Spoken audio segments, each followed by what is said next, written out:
world's ancient great empires comes some beautiful and exotic flavours. Add some fire and spice and you have the wonderfully seductive world of Persian food.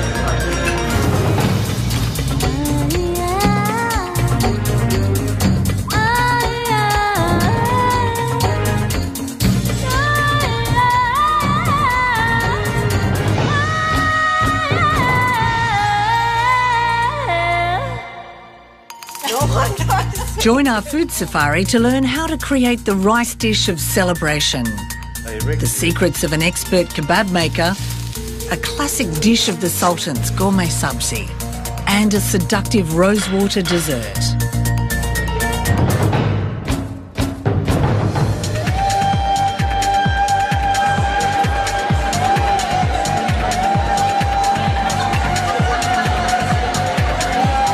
Persian food is not only Iran, it's wider than that geographically. It would go to Afghanistan, part of Central Asia and surrounding countries of Iran.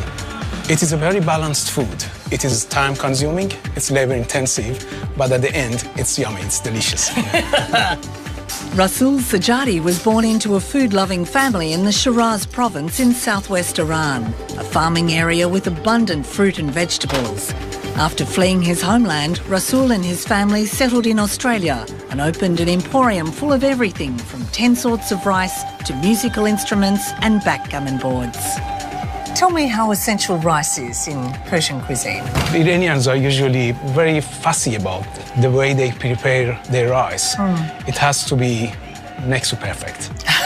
Because this is the main dish, basically. This is the longest grain and the most aromatic rice that we can find here in Australia. It says aged. Yes, it has to be aged. If the rice is not aged, it would be sticky, wouldn't be as fluffy, and at the same time wouldn't have the same aroma and the same flavor. Same magic. So it has to be aged. 2 years to 3 years is best. We use saffron a lot, and we believe that Persian saffron is the best. It's stronger in flavor and it's stronger in color. So saffron's the main spice, but there are other things that Apart Persian from people saffron, the next spice, real spice, would be turmeric. We add it to almost every stew. For colour and flavour. For colour and flavour. Herbs are used a lot in Persian cuisine. And are you using fresh or dried? Fresh if we can, but some people dry them and use them in the winter. In gourmet sabzi, for instance, there's 3 different herbs used. Parsley, leeks, and a smaller portion of fenugreek. This is dried lime. It's used for its flavor and for its soury taste. It's used a lot in gourmet sabzi. So would you say the Persian taste buds love a little bit of tang? Indeed, indeed. Traditionally, ghee is used a lot in Persian cuisine. We warm it up and garnish basically our rice. Not only it gives a non-sticky kind of texture to the rice, at the same time it gives it a nice, very nice flavor. Brussels tea is something that you adore, isn't it? Usually we have tea after every meal. It's treated with a lot of respect when we have tea. And you drink it black? We drink it black. But you love your sugar, don't you? Most people would probably put the sugar cube in their mouth and they sip their tea together with the sugar cube in the mouth, and it gradually melts as you drink your tea. Rasul, dried fruit plays a huge part in the cuisine, doesn't it? For cooking, I guess this would be the most popular one. Poloui, which goes with polo. They call it poloui keshmesh. Through the beautiful rice. The beautiful rice. So that's quite sweet? It's sweet and sour. These are one of my favourite things, and they're grown in Iran, are they? They're grown in Iran. They're grown in Shiraz. That's why we call them Shirazi anjir. And they're little figs. And they're little figs, yeah. They're not as big as ordinary figs, but they're sweeter. Some people soak them overnight in water or milk and have them as a snack or as a cereal in the morning. Yum. Kashk is a sub-product of yogurt, and it's used mainly with the kashk badamjoon, which is a popular dish. And so what's the flavour of this? It's got a strong yogurt or butter flavour. Barberry is a wild berry, and they are wildly grown in the skirt of the mountains in the northwest of Iran. and they are used mainly in zeresh polo. And because they're sour, do you need to do something to them to mellow their flavour? In cooking, some add a little bit of sugar to that as they cook it, but I wouldn't use sugar. No? I wouldn't.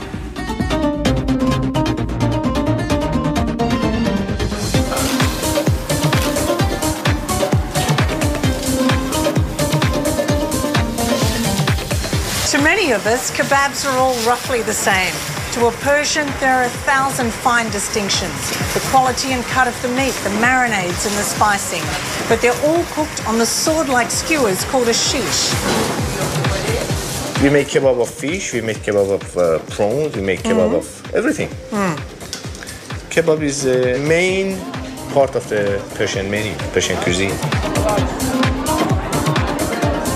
Mehdi Malek is one of the top kebab makers. His skills prized by restaurateur Kami Shapari in his Sydney restaurant Kolbe. This is called kubide. Kubide in fact means minced or smashed meat. So these are called the shish? Sikh.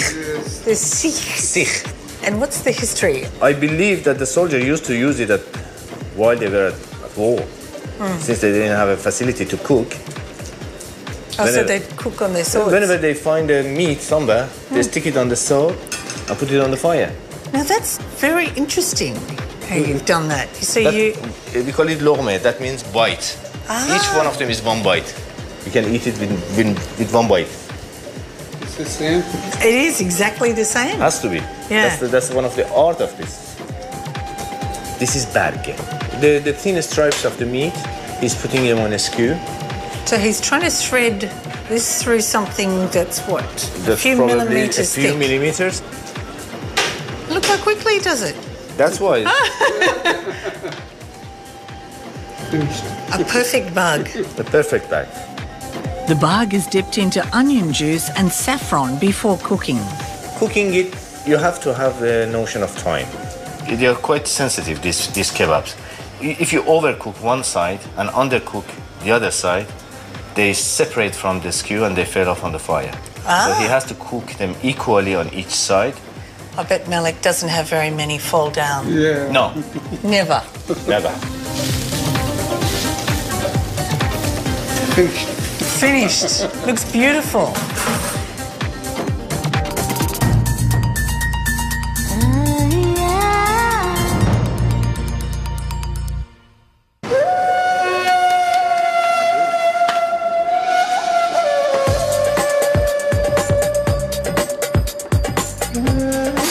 Sound as the bread is slapped into shape for the tannoor oven is the sign of a good restaurant. Fresh, warm bread is a must, and the result is a golden crust and a slightly spongy texture. No Persian meal is complete without it. Persian bread is called taftan and is made from a mix of wholemeal and white flour. Rye is sometimes used as well. Most of the process made by hand, as it has been for hundreds of years. Bread just moist enough to stick on the hot clay sides of the oven. Most good restaurants have their own tannoor oven. Jason Agrami from Sydney's Vatan restaurant has 2 ovens and a specialist baker, serving freshly baked bread with all meals. He once ran a fish cafe by the beach in Sydney, but decided the flavours of his childhood were much more exciting.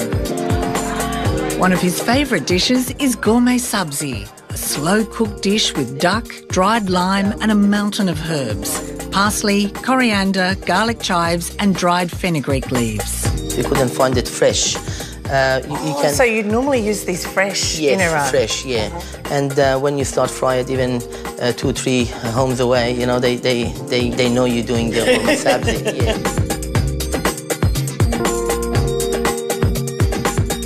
The dish starts with onions fried in a few tablespoons of ghee. Just sweat the onion, let it to get a little bit colour. Then the meat is added. Jason likes to use the rich flavour of duck. And duck is popular in Iran, is it? Yeah, duck is popular in north and west of Iran, very popular. Put some turmeric, just a pinch. The sealed duck is removed from the heat and the fresh herbs are added. color start changing on the herb, and basically shrinking. Jason then adds a generous amount of dried fenugreek. And you see the different smell straight away. Start the, that's the smell that everybody knows you're making gourmet sabzi. That's it. Okay, we put back our duck. We add a little bit chicken stock or just plain water. Just cover the meat. Oh, look at that green colour. We add the dried lime. Just crack it to get the flavor out. Yes, that's the way you just crack it. Put some salt and pepper. As you see, it's coming to the boil now. And you add some red kidney beans. We simmer it down for 2 hours. Oh, look at that.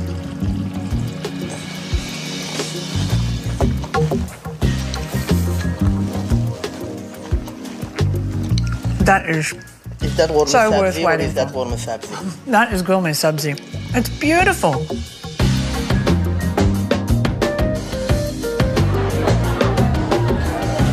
Across Iran, there's a dish said to be able to sustain workers through a long day, a dish that's also incredibly delicious. It's called dizi, and it's traditionally served in tea houses. Restaurateur Kami Shapari serves it every Sunday and says it's now popular in Australia with younger Iranians. This is the name of this container. It used to be the laborer's meal. It's a very filling and very high-calorie meal. You have practically everything in it. 2 different kind of beans, meat, you have potato, and you have lots of fat. We don't use as much fat as we use it in Iran. Yeah. Here, we have to have a little piece of fat in it, animal fat in it, to give it a flavor. But we don't use as much. And what do people do when it's served? We've seen people mashing it. Well, the juice, they put it in a bowl. They break the bread in it, and they eat it separately. And whatever is left in it, they smash it in the dizi and they eat it with bread. Sounds like so much fun. So this is the time when, you know, your mother said you shouldn't play with your food. This is the time when they do. They play with the food. Yeah. That's all the fun about it. That's why it's popular amongst the youngsters now.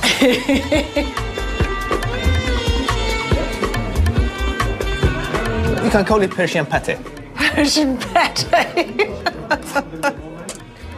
You take your piece of bread. You can put it inside the bread and make a bundle like that.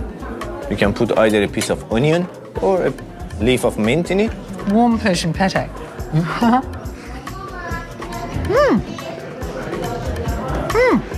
Very nice.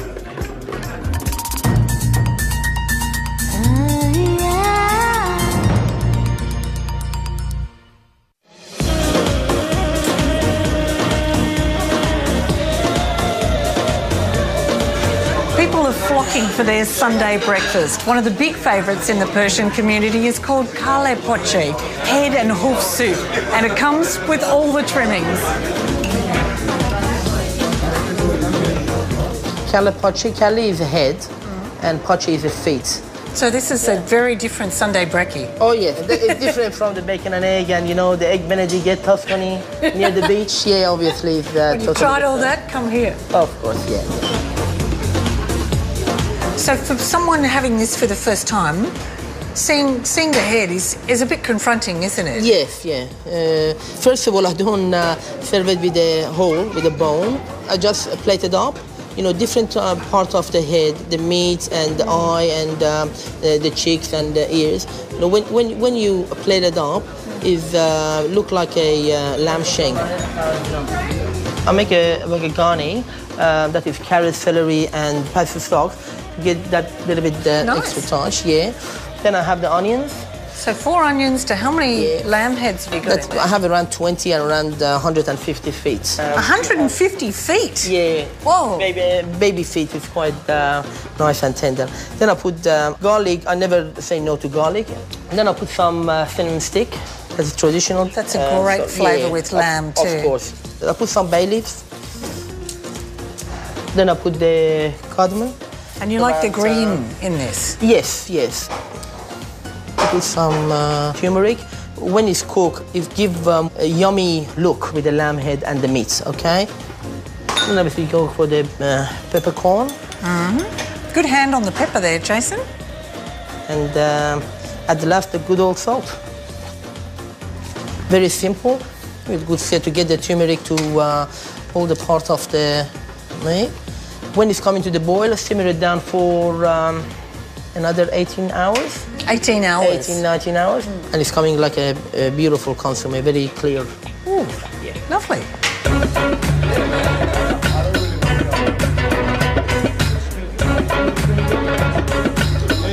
This is more something that older people eat. Children don't eat this, really. It's something that you more acquire as a taste as you get older. So I didn't like this when I was a child at all. It's only in the past couple of years. My brother-in-law introduced me to it, and he brings me here every week and picks me up. He's a soldier of calapoche. This is actually sort of the broth that the calapoche is cooked in. This looks like the easy part for a beginner.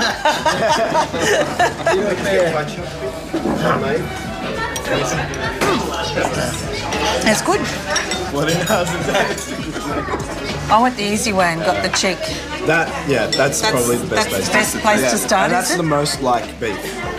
The taste the most like beef.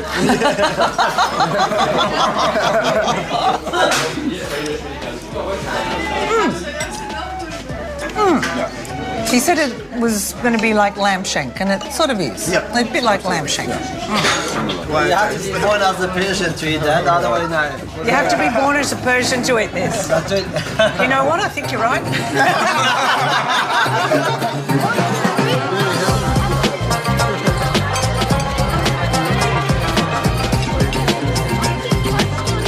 Since ancient times, the Persians have used rice not as a side dish, but as the centre of celebrations. Cooking can take hours to make each of the grains just perfect and worthy of the title, the pearls of Persian cuisine. We make the rice with our heart and soul. We put a lot of effort in it because we love to make it. Nadia Sajadi knows all the rules. Her rice is legendary amongst her family and friends.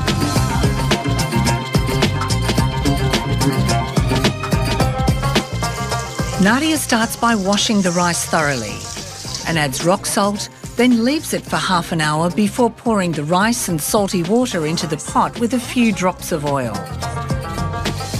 You see how they're playing in the water? They're having a lovely time playing in the water. They're having a lovely time in there, aren't they? When the rice is almost cooked, Nadia drains it ready for its second cooking. This starts by adding oil and sliced potato to the bottom of the pot to protect the precious rice and to create a golden crust at the bottom. It's to die for, really. Then she adds the rice, ready for steaming. Once the steam gets in the pot, if we put the lid in there, it takes the steams and traps it in so the steam doesn't go back in the rice. We leave it here for 45 minutes and then we serve it. Nadia then crushes saffron with a little sugar and adds water. The liquid ready to add to flavour the chicken, which is the side dish to the rice. This is cooked with a marinade of crushed garlic, Put in there salt and lemon juice. about 1 tablespoon. With turmeric, Persian mixed spice, chilli powder and black pepper added. It's mixed with water and some of the saffron liquid. Stir it around. Then spooned over the chicken and sliced onion. And covered with foil to cook for an hour. To assemble the pulao, Nadia washes the barberries. Tell me what the flavour of a barberry is like. A bit sweet and sour. Like a cranberry but smaller? Yes. Nadia melts a generous amount of butter and adds the barberries. It needs only a few seconds, really, otherwise they get burnt and they get discoloured. That's 2 tablespoons of sugar. We just put it in, stir it. A couple of teaspoons of saffron. Okay, that's it, that's ready. Then to serve, she layers the perfect rice with the sweetened barberries, Bit of this. slivered pistachios, and a sprinkling of liquid saffron. Now, tell me what you're doing. This is butter and saffron. I melted it and put a little bit in there just to finish it off. Wow, that's intense, isn't it? It is incredibly beautiful. A little bit more of these. Now, the chicken around there to garnish. So the chicken's the garnish and the rice is the centerpiece. Centerpiece. The added bonus of any pulao dish is the golden rice crust that's created at the bottom of the pot, called tadeg. That's beautiful. That's so crispy. Delicious. Good, And then nice. there's all this waiting for us too. Please. Absolutely stunning.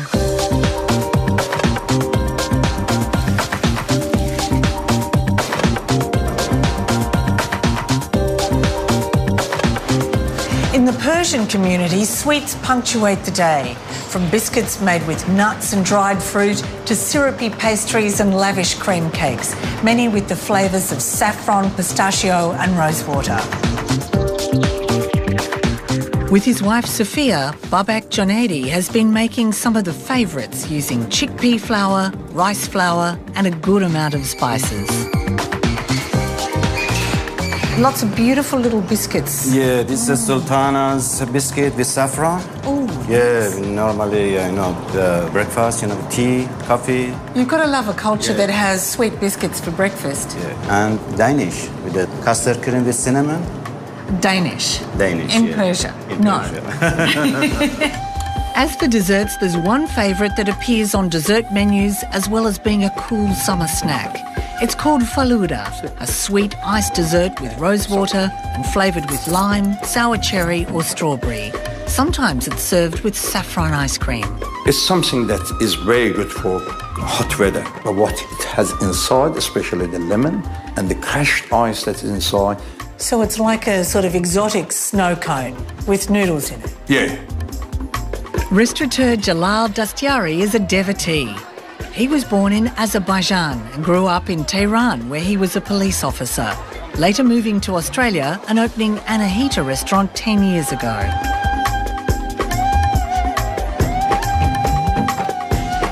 When it comes He starts by freezing a mix of water and sugar cooked to syrup, then slightly thawing and teasing out any hard lumps. Hard work, eh? No, very good condition now. Better. I have new respect for this dessert now. Yeah, it's even cold holding the bowl. Must be freezing hands. Freezing hand, yeah. You ready now? It's a crazy dessert. It is. He adds cooked rice vermicelli noodles to the icy mix. So the noodles sort of freeze up and harden. Yeah, frozen hard. And that's what we want. A bit rose water inside. Lovely. Yeah. Okay. There are three kinds to have it. One is with the lime juice. Another one is with the strawberry. Oh, that's a wild colour. Okay. And another one is popular in Iran as this one, sour cherry. It looks good. So what's your favourite? My favorite is that. The lime? Yeah, the lime. How was it? Oh, it's lovely. And I haven't had the noodles yet. They're hard. I think this has to be one of the most unusual desserts I've ever eaten. On our next safari, the colourful world of English food, with old favourites like fish and chips, pork pies, pub grub, and a glorious summer pudding. There's an old Persian joke, and they say, why don't they eat calapoch at night? And the answer is, because you won't wake up in the morning. What? Because you need the day to burn it off. Oh, you need the day to burn it off.